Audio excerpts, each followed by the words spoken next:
Last weekend I had the good fortune to be able to attend the Vintage Computer Festival Pacific Northwest. It was held here at the Living Computer Museum and Lab just south of downtown Seattle. It had three areas. In the center section they had some genuinely interesting talks that were being held every half hour. And then on one room, a really great selection of computers from the early 70s to early 80s. That was a really critical time in the development of personal computing. The emergence of VLSI components were moving computers from the unaffordable really into the realm of personal ownership. I just took a chance to grab a few photographs here. Didn't get every photograph of all the machines, but hopefully this gives you a good flavor of what I saw. The first was a PDP-8E from Digital, probably one of the most famous of the mini computers. If you're under 50 years old, you may not know Digital, but they were very important in the development of computers, and the PDP was the first computer, for example, to run the Unix operating system and the C programming language.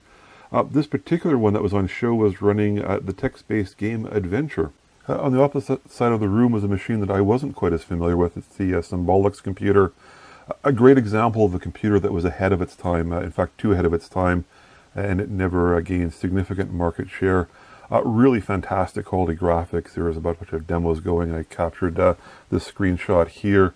And for its era, that's a really incredible bitmap. The CPU board you can see below actually is quite interesting. It shows you why the costs are so high.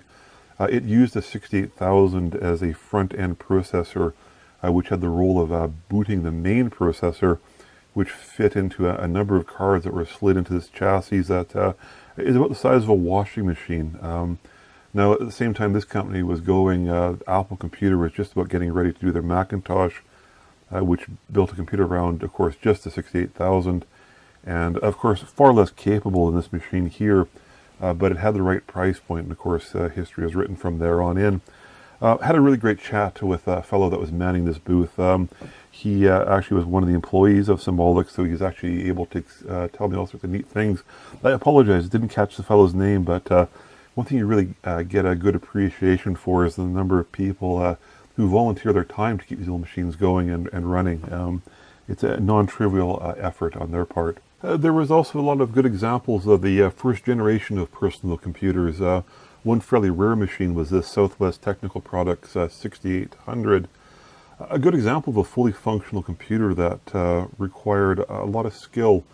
Consumer-friendly things like a nice case and a keyboard, sort of packaging it all together, was a few years into the future. But if you were skilled as an electronics hobbyist or engineer, you could definitely buy these boards and lash together an entirely acceptable personal computer. And then, of course, over here we had a much more typical first-generation computers that were really easily used by a much larger group of people because they were fully packaged. This, of course, is the RadioShack Model 1 on the left, and I think that's the Model 4 on the right, sitting there. And there was a whole bunch of good examples of computers in this era. Now, one really neat thing is just behind the RadioShack computers was a table full of emulation systems, which are well worth a view. And some real cornerstone early machines. And if you were too young to have gone through this the first time and understand how the computers work, so it looks like you can buy some emulators if you want to see how the future of computing was going to play out. All point to a website called obsolescence.wixsite.com. I'll put the link in my video as well if you'd like to click onto it.